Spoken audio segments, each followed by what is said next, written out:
Hi everyone. Thank you for joining us. Um, I see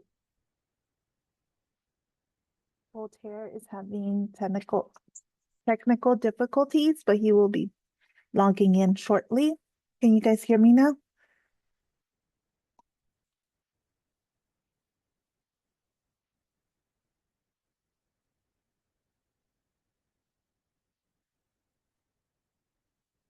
Okay, 1 second.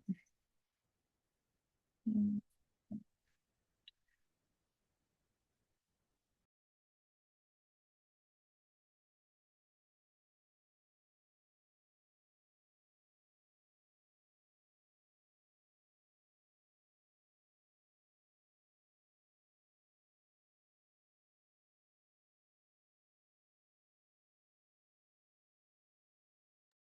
Okay, sorry guys. It'll be 1 more minute.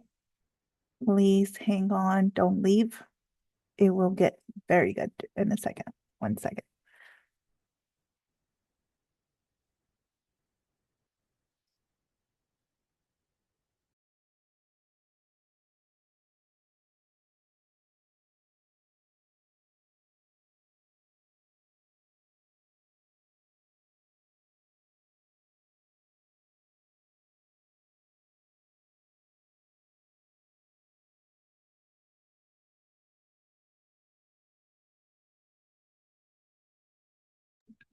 Okay, sorry guys. Thank you all for holding tight.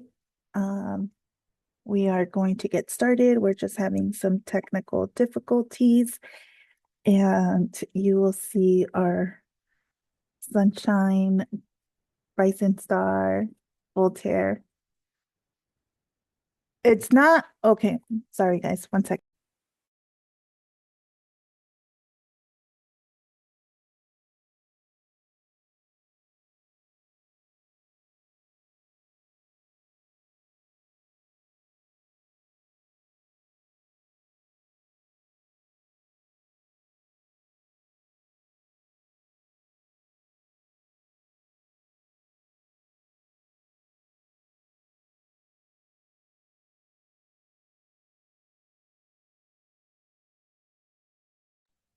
Okay. Sorry, guys. 1 more minute, please.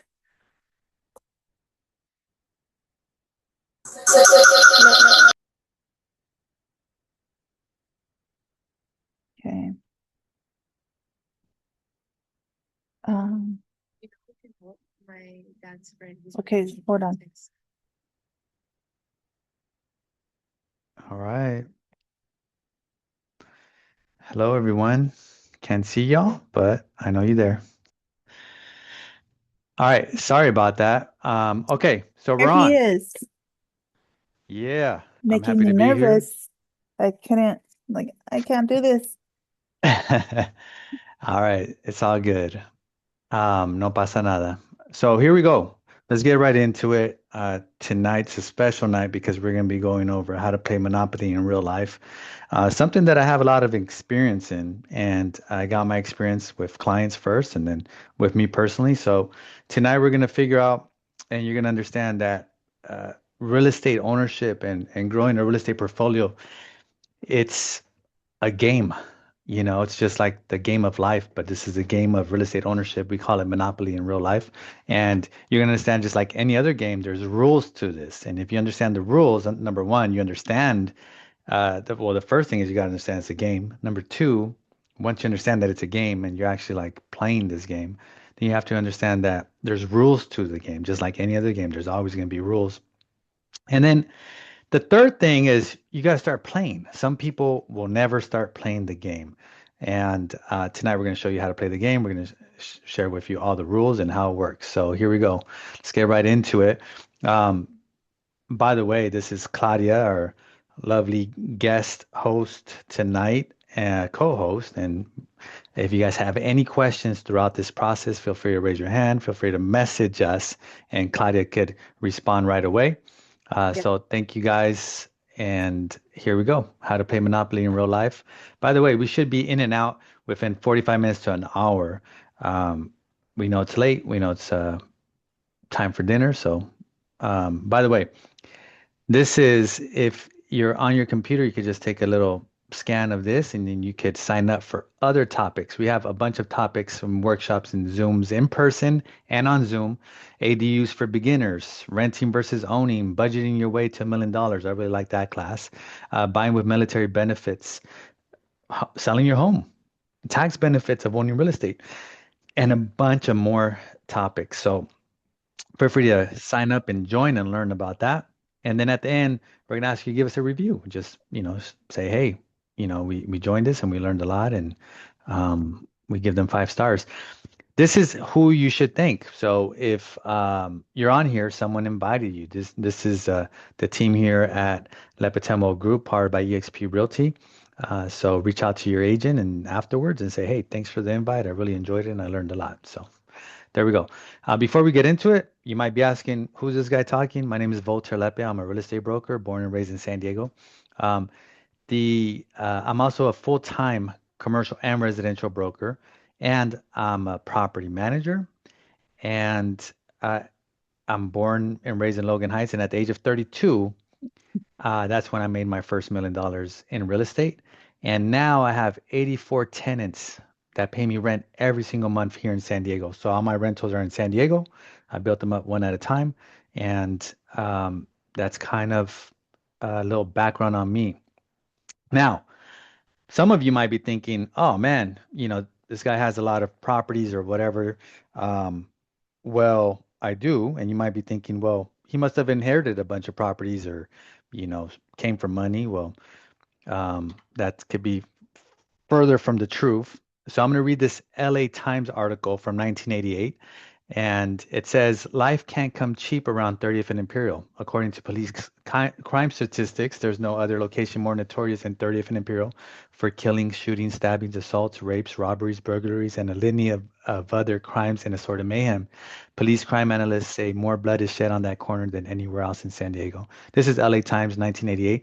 This is the alley I grew up in. This is a fence. I painted this fence yellow, and then all my neighborhood gang members, thank you so much. You guys would come and just paint your marks here on this fence, and then I would have to paint it yellow again, and then that was kind of how I grew up. So no, we didn't grow up rich, and we didn't have a bunch of properties. And that's the beauty about tonight is I'm going to teach you. You could start with literally nothing, and you could grow yourself a real estate portfolio. All right. So years ago, I was talking to my trust attorney at the time, and he said, hey, Voltaire, there's only 3 ways to become wealthy. And he says, or 4 ways. Number 1, own a business. Number 2, own real estate. Number 3, inherit money. And number 4, marry into money. Those are the 4 ways to become wealthy. So,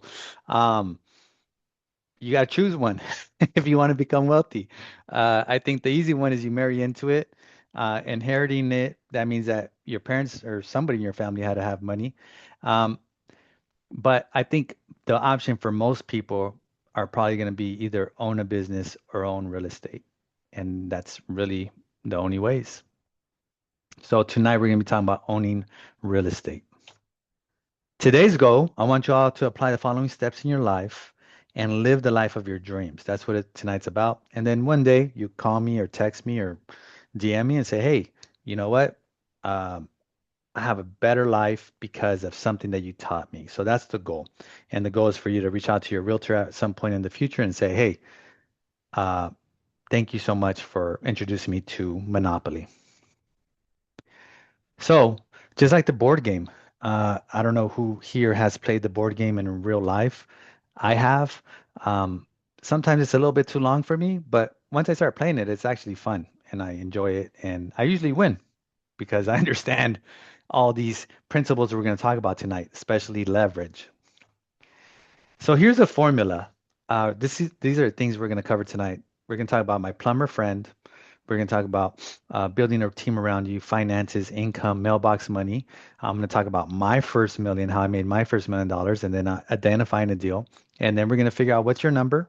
And we're going to talk about comfort and how it kills and advice from a billionaire. Not me, someone else. All right. So the first thing is we're going to talk about my plumber friend. Before we get into that, um, if there's any kids on here watching, and we've been talking about this for a long time, some of my richest clients, and I'm a real estate broker, some of my richest clients have been plumbers.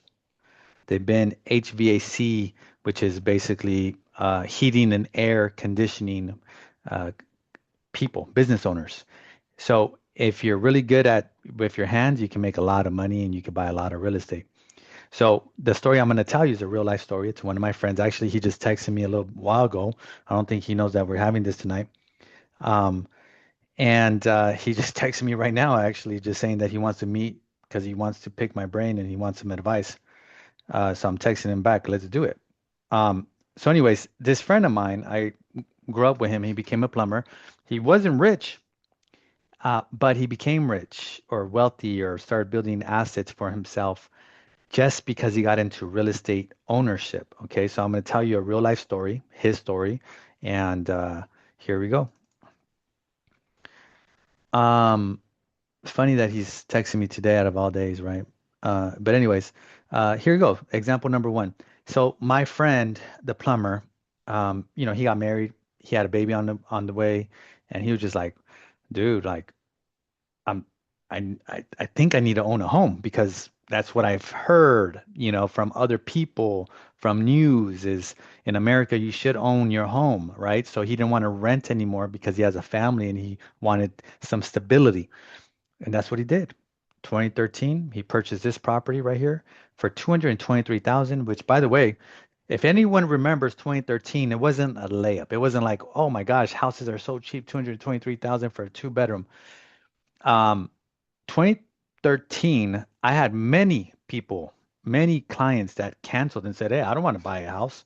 It's too expensive, and I hear that it's going down, and we're in the bottom of the recession, and I don't think it's a good idea." My neighbors said not to do it, and my tia said that I'm crazy.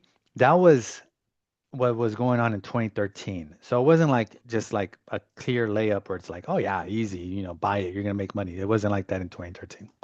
Just a summary. Okay. So he bought this house for 223. Now, he used a lot of leverage. What's leverage? Leverage is using a home loan to buy it. So he only came in with 3.5% down. So to buy this home, his down payment was $7,800, which again was a good chunk of money. It's probably like 30, 40, $50,000 today. So he came in with that amount as his down payment.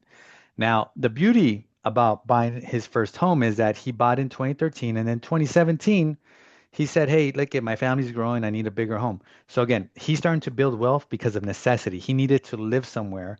It wasn't like he wanted to be a real estate investor. Now, instead of selling this property like most people would have sold in 2017 to buy their next property, he actually just used leverage. He pulled and he borrowed money from this property, $50,000, so he could buy property number two.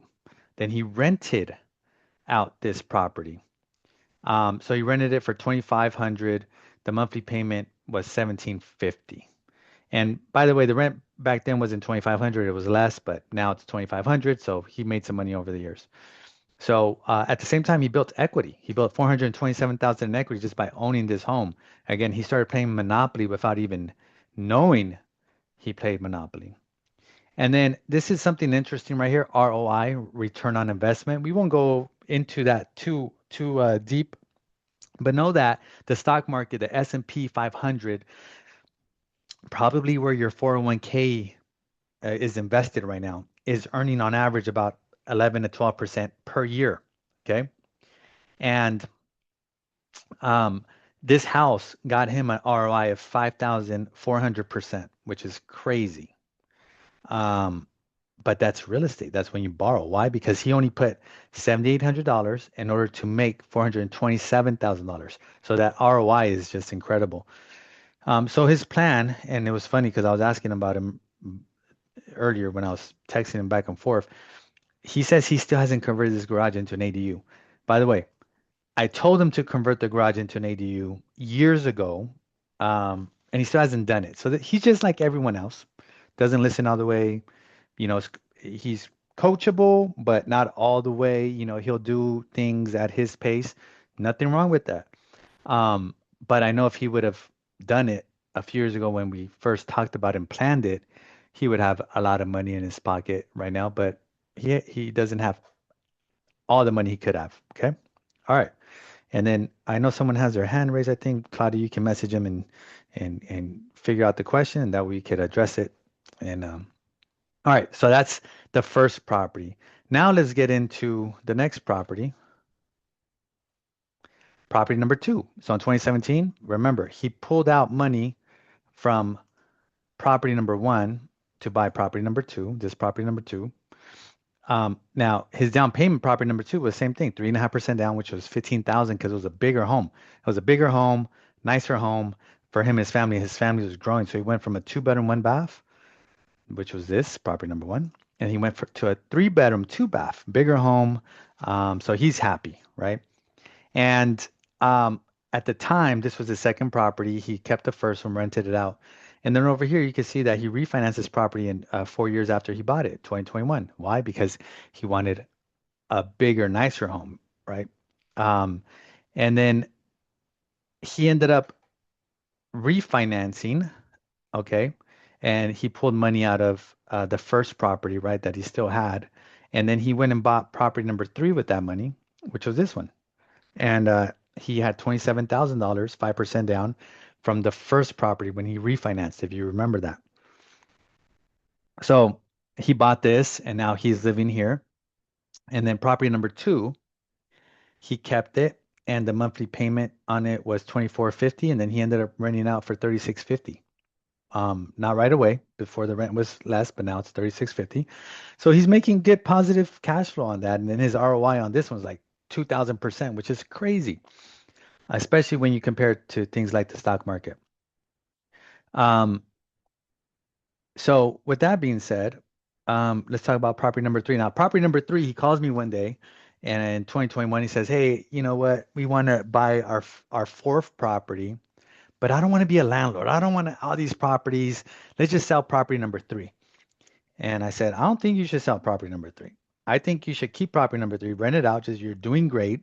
You already got a tenant in property number one, a tenant in property number two, and then we could put a tenant in property number three." And he's like, "No, no, I just don't want to deal with all that."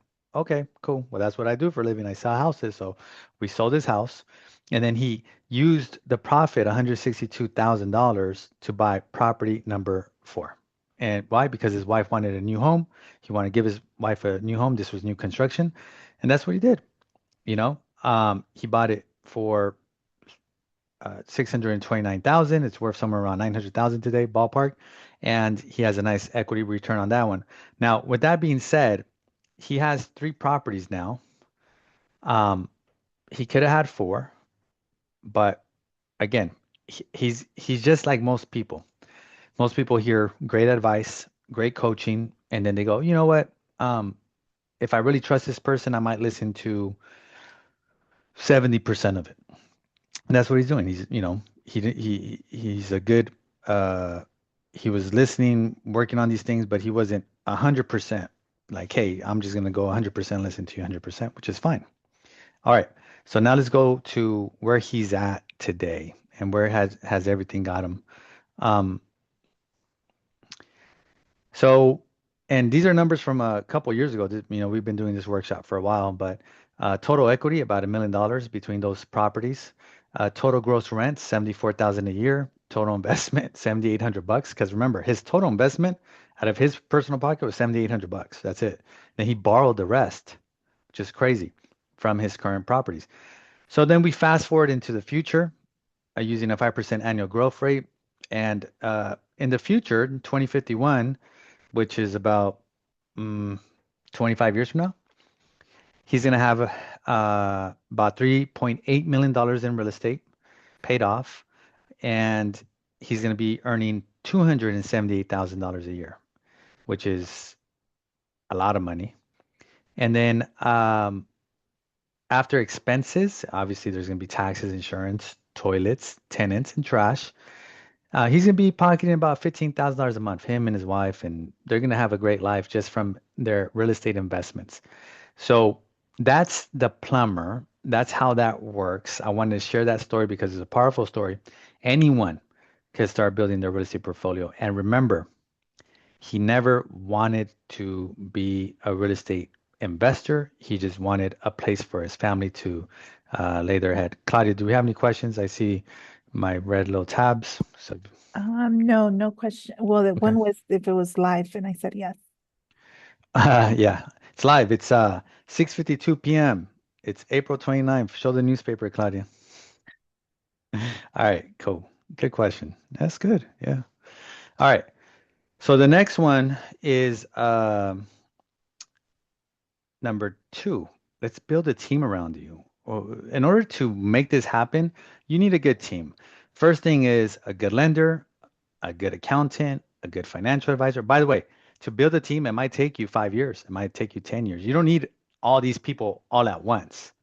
The main person you need right now is really a realtor that owns property and a lender. Where's the lender? Right here at top. So a realtor and lender, that's really what you need to start. But eventually, you're going to need an accountant, a financial advisor, a trust attorney, a real estate attorney, a bookkeeper, a escrow officer, a title rep, an insurance agent, and a mentor slash coach to teach you this stuff. Okay. Now, the main thing you have to understand about building a team around you is you want a team who believes in real estate investing. So I'm going to tell you a quick story. I remember when I first started, um, the team that I started building around me did not believe in real estate, specifically my lender. My lender was anti debt, believe it or not, very conservative, and would always tell me, Voltaire, you shouldn't take on this loan. Voltaire, you shouldn't take on debt. You should pay these properties off. You shouldn't even be buying these properties. And this was someone who didn't own any real estate. So, with that being said, you have to get people on your team who really believe in real estate. And by the way, having that relationship with that lender that didn't believe in debt and real estate investing, probably I would estimate cost me about $2 million because I was talked out of a couple of purchases that I know that if I would have bought them, I would have made a lot of money on. Obviously, looking back, 10, 15 years later. So, with that being said, pick people who love real estate. Okay, the next one. Here are some characteristics that they have to have. They must answer your phone call. So if someone's on your team, they're not picking up your phone and calling you back within a day, probably not a good fit. They must have a track record of wanting to build a real estate portfolio. They must have a can-do attitude and be willing to share openly. You don't want to deal with any haters or people that don't want to share. They must love education and they must want you to win. These are some characteristics that your team must have. Step number three, finances.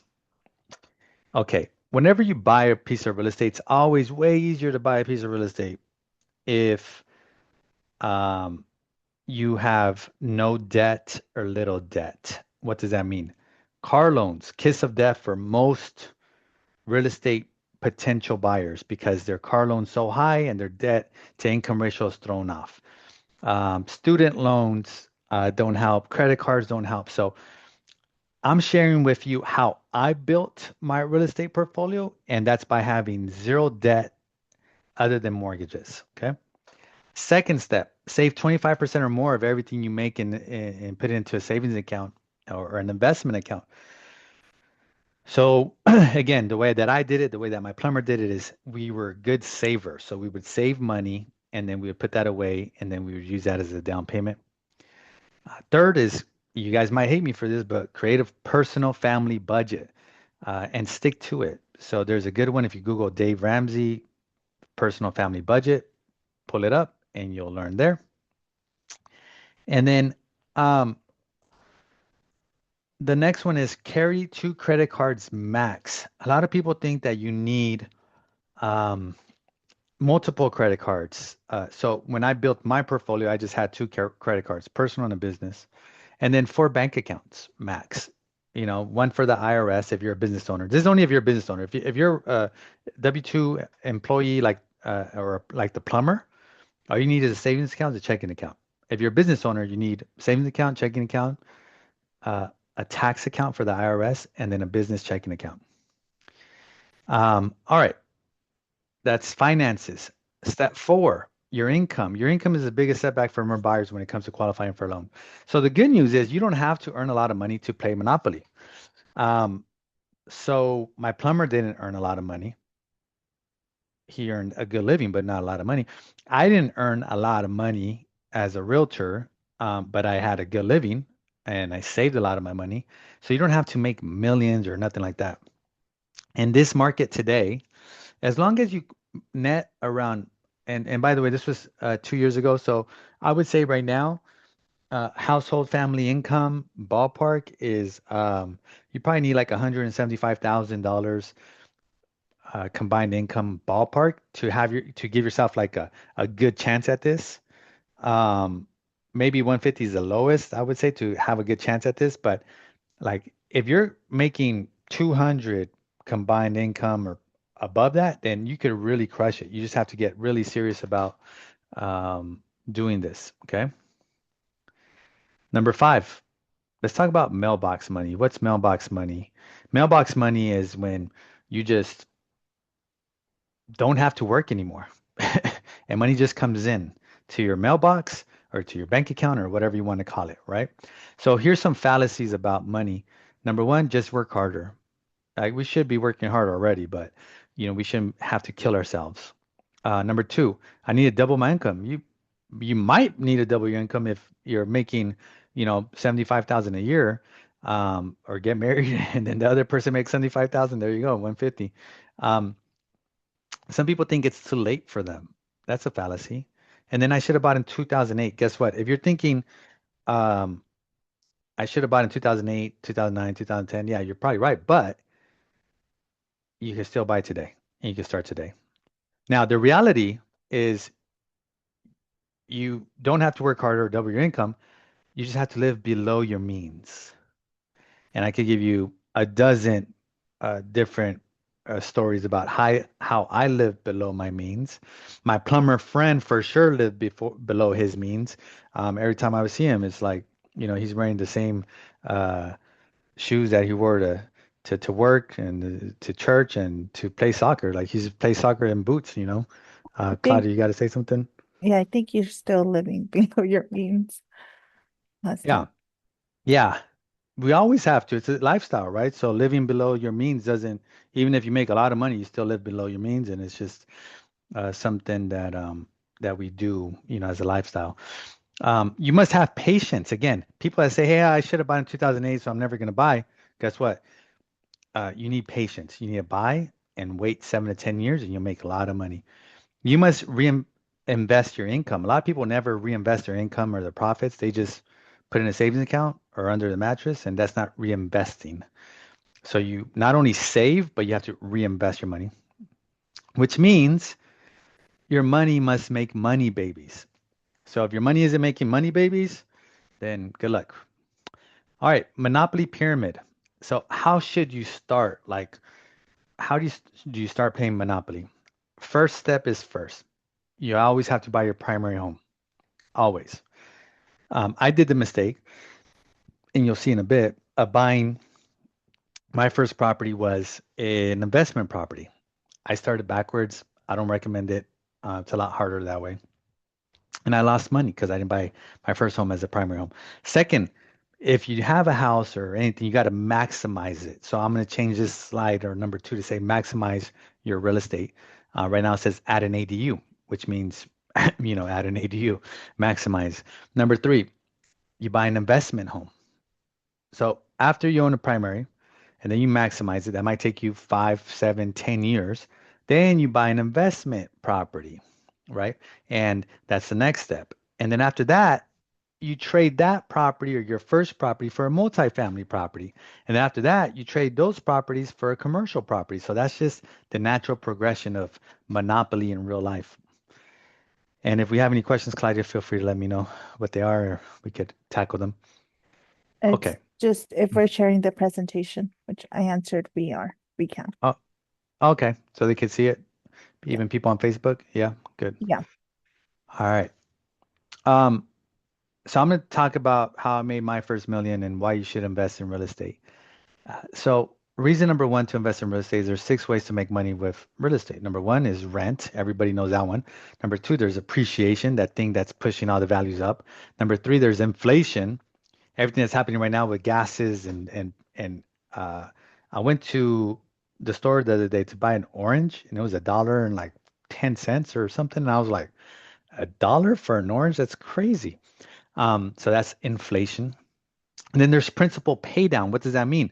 When you borrow a loan from the bank, every month when you're making payments, if it's amortized, which most loans are, you're paying down the principal every single month. It's like a piggy bank. You're just putting money into the piggy bank.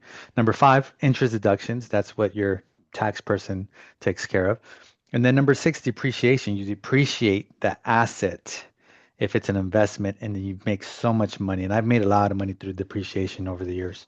But that's like advance. Okay. So right now you just got to understand inflation, appreciation, principal pay down, and rent. That's the four really you have to understand. Reason number two, OPM, other people's money slash leverage. If you want to purchase $1 million in stocks, you need $1 million cash. If you want to buy $1 million in real estate, all you need is 35K. That's 3.5% down, or 20% down, 200,000. So let me just hit home that a little bit more. Can somebody write in what's your favorite stock? Can someone just participation, please? What's your favorite stock?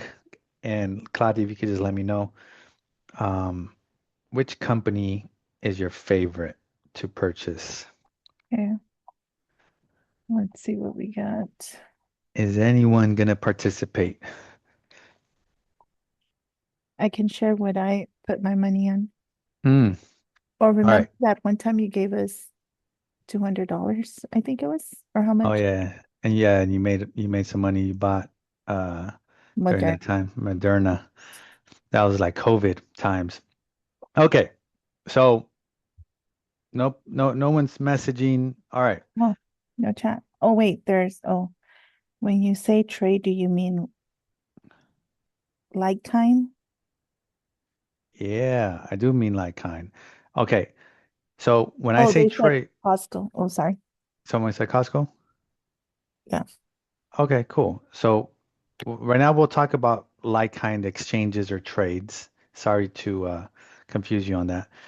Um, all right, so I see Nvidia, Tesla. Holly said that the attendee chat is disabled Yeah. So they're okay, asking in the question section. in the Sorry, guys, question section. we're Okay. new to the webinar world of Zoom. Okay, so you can't chat, you just question and answer. Okay, cool. So Nvidia, Tesla. So let's go with Nvidia, Chanel. So if that's your favorite stock, and you needed to buy $1 million worth of Nvidia stock, you would need $1 million. That's just how it works. Um, but the beauty about real estate, the reason why I love it so much is because if I want to buy $1 million piece of real estate, I don't need $1 million. I don't have $1 million. All I need is 3.5% down, which is $35,000. Okay. That's the beauty around reason number two. You could borrow money. Number three, recycle your down payment. What does that mean? That's what my plumber did. Um, so let me see if I could go back here. This is what my plumber did. Remember, his down payment was 7,800 bucks, and then he pulled out 50K, and then with that 50K, he bought property number two, property number three. That's recycling your down payment, guys, and that's why it's so powerful. Um, and in my example, you're gonna see right now. I recycled my first 50,000 5 times to buy 5 different properties that turned into $1 million. People don't know about recycling their down payment. And by the way, there was a question. Let me answer that question. Someone said about trading. So when I say trading, what I mean is there's a couple different meanings to it. Number one, it could be what we call a 1031 exchange. So when you trade a condo for a house or a condo for a duplex or uh, a duplex for a fourplex, which we're going to cover in a bit. That's called trading. It doesn't necessarily need to be a tax deferred exchange. I'm just saying, hey, basically sell one property that's smaller and uglier for a bigger property that's bigger and better. That's what I mean by trading, okay? Which, by the way, the first example with my plumber, he didn't do any trading. He just did uh, a lot of um, what is it called? Buying bigger and better properties. All right. So now let's go into my first million. So I saved up 50,000. I bought this property for the first time to own it and keep it, not to resell it or anything. And I put 25% down, which was 50K. So that was my first mistake. I put 25% down. I should have put 3.5%. Big mistake. I didn't know. And then I didn't live in this property. Another mistake. Again, I told you guys need to start with your primary home. That's really where you start and make the most amount of money. Now, I bought this property back then for 200. I put 30,000 in rehab. And what I did was I put a tenant in there that was paying me rent. And a year later, I refinanced it, and the bank gave me $70,000 back. So I had invested 50,000 down payment plus 30,000 rehab. So I had 80,000 into it. From there, the bank said, here's $70,000 because you've improved it, and here's your money back. So what did I do with that $70,000? Well, I went and I bought property number two. Okay. This property number two, I bought it for 230,000. I put a $46,000 down payment. Um, where did I get this 46,000? Well, I got it from property number one, right? Because they gave me 70 grand, the bank. And I went and I owned it. I rented it out, fixed it up, rented it out. And then a year later, I refinanced and I took out $125,000 from this property number two. So now I got not only my 50,000 back, but I got an extra 75,000. I got 125,000 total. And then I went and bought property number three. Property number three, little house that was all messed up and a bunch of people living in there, like a bunch of drug addicts or something. And I had to kick everybody out and fix it up and rent it out. Well, anyways, of that $125,000, I used 47,000 for the down payment. And then I held that property for another year. And then I used this property to buy property number four. So I leveraged this property. I told the bank, here, hold on to this property as leverage in case I default and let me borrow money to buy property number four. So property number four was this property, a little shack. It was beaten down and I went in there and I bought it. I put $100,000 into it, which back then in 2016, $100,000 rehab is a lot of money. So it was really beat up. So basically, I used property number two and property number three to buy this property. I used it as collateral. So I didn't come in with any of my own money. Sarah has a And question. okay, So it kind of goes with what you're saying, sure, collateral. yeah. Do people take out equity of one home to put it down payment on another, that's hmm collateral? Well, I did that, Sarah, with property number one. I took out money, refinance, and I put it on down payment on number two. And then I did the same thing with number two to put down payment number three. Collateral is what I did for property number four. Oh, Property number four, I didn't take out any money from nothing. I just said I used property number two and property number three. So I gave the deeds basically to the bank for property number two and property number three. This is property number two, and this is property number three. And they gave me the money to buy this and to fix it up.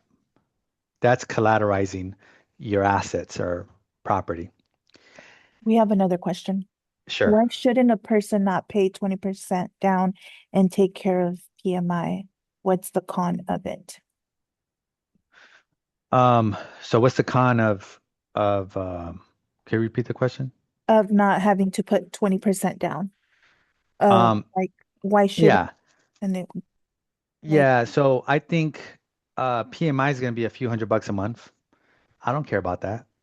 When I'm buying a $500,000 asset, $1 million asset, I don't care about two, $300 a month. I'll pay that money, right? As long as it makes sense. If that means that I come in with a small down payment of 3.5% down. So just do the math. If you buy $1 million asset, you put 3.5% down. That's 35K. If you put 200 or 20% down, that's 200,000. Now that $200,000 down removes PMI, right? 300 bucks savings a month. But how much more did I have to come in? I had to come in with $165,000. That's a lot of money. I could do a lot of damage with $165,000. I could turn that and have that money turn into money babies. Does that make sense? So that's why I prefer a lower down payment personally and pay my PMI. I don't care about that, um, because I get to leverage more. Okay. But everyone's different. But this is how I built mine. And my plumber built his because he didn't have 20% down. He just had 3.5. And I've seen people try to save 20% down. It takes them years. What happens during that time? They're renting, throwing money on rent, and then the market's going up and appreciating and inflation. So sometimes it costs you more money by trying to save 20% down. Okay. So now let's get into property number 5. This one turns interesting. And there's more questions, Claudia, you can let me know. So property number 5 is a fourplex. What does that mean? There's 4 units on this property. That means there's 4 2-bedroom, 1-bath units. And with this property, I had 4 rents coming in. So I traded property number 1. So Sarah had a question about trading or exchanging or whatever you want to call it. But basically, property number 1, I said bye-bye. I sold it and I bought this property. Why? Because property number 1 was paying me $1,795 in rent. There's 1 rent on that house. And this property is paying me $10,800 a month from rent because there's 4 tenants paying over $2,000 a month from rent each. Okay, so just so you guys remember, let me go into it. Property number 1 that I traded. So this property, I held it for a couple of years and I traded it for property number 5. 1, 2, 3, 4, 5. This is 5. That's what I did. So now I still own this one. I do not own property number 1 anymore because I sold it in order to buy. So now we're playing Monopoly. Now I'm trading properties. I'm selling one to buy bigger, better properties. Does that make sense? Um, and then in 2021, I bought this property. It's 5 units. How did I buy this property? Well, I traded property number 3 for it. What's property number 3? This one. So this house, I really like this house. I chose the colors, the exterior, the door, the everything. And the inside, went to Home Depot, chose all the colors, the bathroom, the kitchen. It it wasn't easy selling it, but I sold it, right? Because I was getting 1 rent and I traded it for 5 rents. So I went from 1,800 bucks a month in rent to 8,200 bucks a month from rent. It was an easy trade. It was a good trade. Okay, I won't bore you with all my trades, but as of last year, I traded a couple of those properties to buy my first billboard property. Uh, and uh, and that one it says 9, but it's really 12 units and 4 garages. Or sorry, I changed those garages into additional units. So I have a 12 units total plus this billboard. And really, the overview is 50,000 in 2014 turned into about $2.9 million. Okay, so 50,000 turned into 2.9 million. And guess what? With other funds that I received, because I was a good saver during that time, I kept repeating the same method over and over with other properties. And now this position is over $10 million. I know it says 9, but it's over 10 in equity amongst properties, which is pretty cool. We're not going to cover how to identify deals because whoever your realtor is that invited you on here knows how to do that. So they're going to use the DCR method, the IRR method, the cap rate method, the per square foot method, the GRM method, and then yeah. So just depend on your realtor for that. They'll cover and they'll teach you how to do all this stuff. Okay, here are some golden rules. Definitely want to go over these. What are some do's? Always buy based on the tenants paying off all your monthly property expenses. Run numbers using several of the above rules of thumb. That's what your realtor will do. Always bring on inspectors to the property. Your realtor will take care of that. And then trade properties via 1031 exchanges when equity permits. Generally, you can trade your property and double your doors every 7 years. So every 7 to 10 years, you can make some money. What you shouldn't do, never buy based solely on speculation, aka appreciation. Never buy just on appreciation, number one. Number two, never use hard money unless it's a steal and it's a foolproof exit plan. Number three, never flip your real estate. You'll make more money long term holding the property. And then number four, never evaluate a deal based on Airbnb rents. If you're doing that, uh, you should double check your numbers. Okay. Uh, number eight, how much cash flow do you want to retire? Most people don't have a retirement plan, unfortunately. So we're just going to cover really quickly how to create one. So if you tell me, hey, Voltaire, uh, I want $10,000 a month for the rest of my life. That's what I feel comfortable with. I could retire off of that. Then this is a simple formula. You could take a photo of this if you like, screenshot. If you want 10,000 a month, you multiply it by 12 months, that's 120,000 a year. So 120,000 divided by your investment rate. This is a safe rate. You can make 5% basically anywhere you invest your money. So what it's going to give you, it's going to equal out how much money you need to save. This is your number. So you have to save $2.4 million in cash or equity or stocks in order to generate $10,000 a month. Or you need $2.4 million in your of real estate asset equity investment properties. Okay. So that's how it works. And by the way, you just got to own a couple properties in San Diego, pay them off over 30 years, and that'll give you your 10 grand a month net income. Comfort kill. Step 9. Don't be scared. So if you aren't investing in real estate, you're too comfortable. If you have a good thing going with a renter or two and don't want to rock the boat, you're too comfortable. So this almost happened to me, and it did happen to me actually a couple times because I thought I was good when I had 5 properties, 5 single family homes in San Diego, or it was six single family homes in San Diego. All these little houses that I showed you, I had 6 of them. And I was like, oh my gosh, that's it. I'm good. I'm just gonna pay these off after 30 years. I'm happy. I don't need to do any more moves. And I was comfortable. And I had to remind myself that comfort kills. And at that point, I started trading. That's when I started to sell these houses to buy fourplexes and fiveplexes and so on and so forth. So it happened to me. Don't let it happen to you. And here's a cool little quote by William Burroughs. It says, when you stop growing, you start dying. And you want to ask yourself, is that happening to me?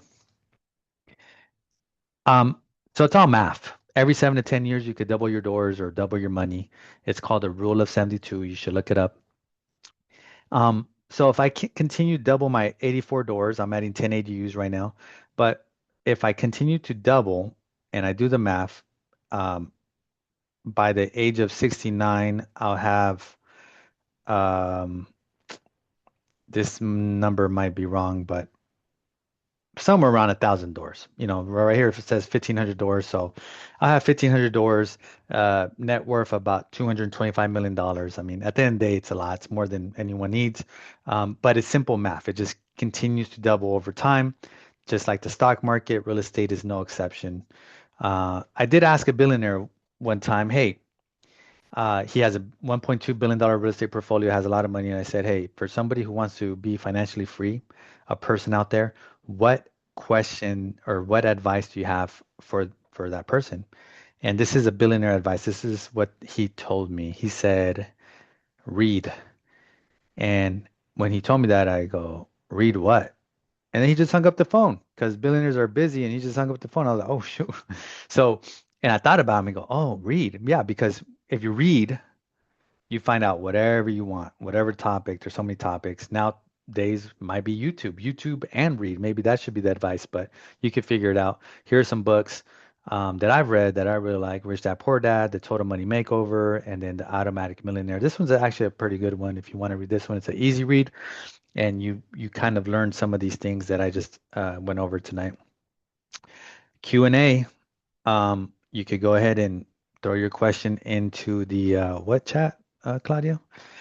Um, in the meantime, you could scan this, sign yourself up, and then I have a couple more QR codes for you right now before we hang up. So, um, Claudia, let me know if Yeah, anyone's asking someone any asking, could you questions. go over the savings? But I was asking him for more detail. If Oh, I someone don't wants know. to go over the savings? Yeah. Cool. So this is the rule of thumb. I know on there I had 25%, but the bare minimum you should do is you should save 20% of your income always and invest it and never touch it. What does that mean? That means if you make $100,000 a year, that's $8,333 a month. So 20% of that is about $1,650 a month. That money every month, 20%, 1,650, you just save it into an account. What does that turn out to be? That's 20 grand for the year. So you just save 20,000 for the year in an investment account. It's having money babies over and over. And you want to do that. And then whenever you have enough money to buy real estate, you just pull from that account and you buy real estate. Um, by the way, here's the thing for the QR code for a 5-star review. So if you like what you saw tonight, just scan it, leave us a 5-star review with positive comments, and mention, hey, my realtor so and so invited me to this thing, and um, this guy and girl just put us up on game about how to play Monopoly in real life, and I really enjoyed it, or whatever your comment is. Okay, so that's that. And then I have here's a my question. my social media. If you want to follow and just get some more tips, you could follow and join the Millionaires Realtor Club. Just click on that, and I always give tips there if you're a realtor, especially. Go ahead, Claudia. What is the best way for OPM scenario? You have access via connections, but your financial safety net is risky. Hmm. So OPM, what is that? Other people's money, right? So whenever we're talking about other people's money, that means the bank. So you just go to a bank, you borrow money from the bank, and you're able to just grow your portfolio that way. Now, I think the question, he said something about, or she said something about a safety net, or what was it, the last Yeah, thing? it said scenario. You have access via connections, but your financial safety net Mm, is risky. okay, so if your safety net is risky, so it just depends, like the rule of thumb is you should have 3 months of savings in your bank account that cover all your life expenses. So if your annual budget expense for your family, groceries, cars, your rent, all these things is 10 grand a month, then you should have 3 months of that, $30,000. And then whenever you buy a property, you should always replenish that. So if you use that money, you always want to be somewhere around 3 months of reserves, which I would say is somewhere around 25 to $30,000. So you should definitely do that. Um, and yeah, sometimes if you're not financially stable, you shouldn't be buying real estate. You should just save up and invest your money, and then until you get a safety net. So definitely don't put yourself in a bad position at all. That's not what we're talking about tonight. Okay, I'm starting to see some of these Yeah. questions. And Go then ahead. although I don't know if you're seeing the same ones, but Sarah has what type of account do you save it in? High yield, or do you use something else that keeps funds liquid? Great question. I use a brokerage account. So I download the Charles Schwab app, and I put my savings in there, and I buy the S&P 500. So it's not in a savings account, it's in a brokerage account, and I own stocks, and those stocks go up over time. And then over time, I get to either liquidate those stocks to buy real estate, or I borrow against them to buy real estate. So you could borrow against your stocks, or you could liquidate your stocks. But I prefer that over a savings account, because savings account is not making money babies. And yes, you could earn high in interest, 5%, but it isn't the same as the stock market, which has over the last 50 years produced 12%, 11.95% over the last 50 years. What's the next one, Claudia? The next question by Gilbert, how do you how do you hold your properties to shield yourself from liability? So the first thing you got to do is get the best insurance possible. They're called landlord protection policies, and they shield you there. So that's your first layer. Your second layer after that could be a LLC. It took me about 30 rentals to buy my to purchase my first LLC. So before that, the first 30 rentals were um, under my trust, and I had really good insurance policies. So if somebody sued me, then they would have I would have a $1 million policy, a $500,000 policy, or whatever I had.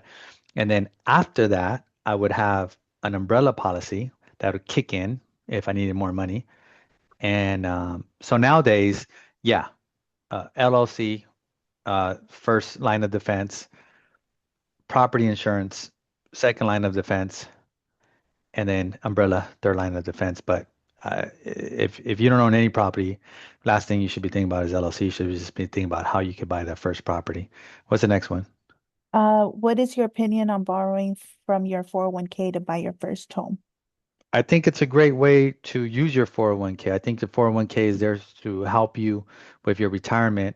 And a lot of our clients borrow against their 401k to buy their first home. There's nothing wrong with that. And then you just pay yourself back. That's the beauty. And America, the US, they know how important real estate is to the economy. So they made the rules to where you can borrow from your 401k to buy your first home. So I think it's a great privilege to be able to do that. And definitely do it. Camp, we have Glenn. Thanks for everything. Great information. Shout out to the realtor Holly. Thank you. Question, what was the question? Do you have each home under a different trust for each, or do you have a home under a different trust? Good question. So all my properties are owned, it's kind of like this, by the trust. And then the trust owns several LLCs. And then those LLCs own several properties. And then all the properties have landlord protection policies, commercial and residential policies. So, but the main thing, the main owner of everything would be the trust. Yes. Okay, do you have any recommendations for someone to fix credit? Yeah, we do. Message us, and then we will connect you to our credit expert, and he does a great job. He's good. Last but not least, if you're using a VA home loan, do you recommend putting nothing down if using this type of loan? So VA home loans is absolutely the best type of um, loans anyone could get. If I could qualify, if I had to do it all over again when I was in high school, I would join the military, serve, and then qualify for the VA home loan, and then I would start buying properties with zero down. Um, Unfortunately, I didn't do that. I don't qualify for that, and I have to buy properties and I have to put money out of my own pocket. Where if you served and you qualify for VA, it's the biggest, best, easiest loan you could get, and they'll finance 100% of the purchase, which is a great, great deal. Okay. Um, Another one came in. What advice for somebody who is scared to buy a second home because of the market crash? What would you do if that happens? Walter, would you Um, buy the rest of the market? yeah, I never base my decisions on the market because if I did, I would never have bought. So to answer your question, I bought a property last year, two properties last year. I bought a property year before that, during COVID, before COVID. Every year I bought properties. And every year the market's going to crash. The economy sucks. We're going into this conflict, that conflict. So I don't think about the outside stuff. I just think about San Diego. San Diego is a beautiful place. A lot of people have the same story about San Diego. They come to college, or they come to work, or they come to the Navy, and they never leave. They move here, they stay here because it's a beautiful place compared to wherever the heck they came from, right? They came from Arizona, Texas, Wisconsin, Minnesota. You name the state, it's not as good as San Diego with the weather and everything. So that's what I've had in my head. It's like, I'm always going to buy every year, no matter what. And guess what? If the market does crash, I'm buying 10 properties instead of one. But it's not going to crash. Why? Well, because we study this. Claudia and I, all we do is study the market every single day. And every single day over the last 24 years, it's gotten clearer and clearer that over time, 10 years, 15 years, it's always going to be better.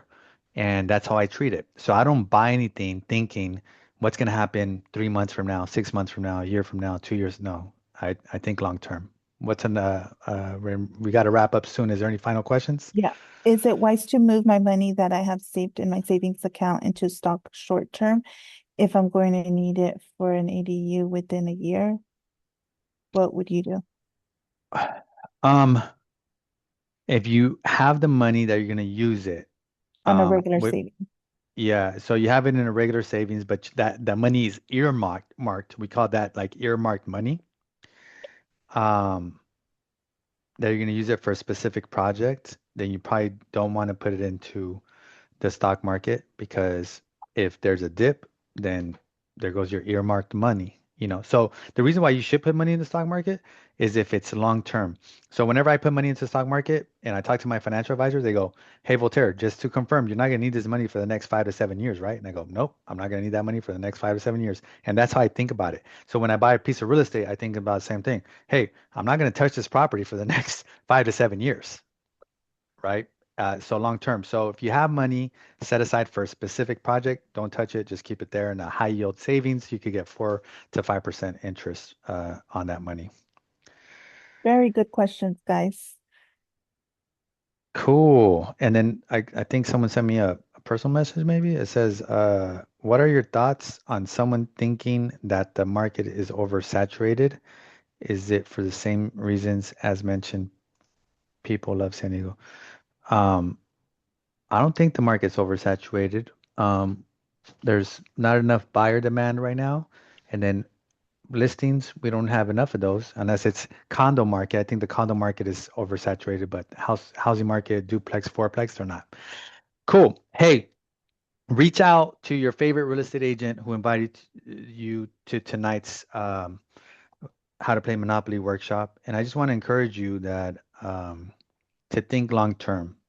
It shouldn't, when it comes to real estate investing, never think short term. Always think long term. Think about your future self.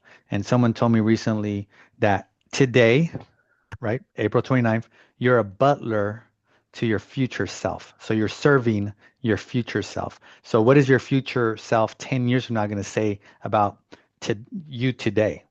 Are they going to say, "Hey, you did a great job, you served me, and now I'm in a great position"? Or are they going to say, "Hey, you're lazy, you're scared. You didn't make any moves. You didn't serve me at all. Now I'm 10 years older and I'm in a terrible position." So you always want to think that way. That's how I think. And reach out to your preferred real estate agent because they're the ones that are going to guide you through this. They're the ones that are going to tell you, "Hey, no, it's okay. Just buy this property, you know, or this property has issues. Let's go with this other one." But they're the ones that are going to guide you. All right. Peace out. Have a good one. Bye, everyone. Good night. Bye.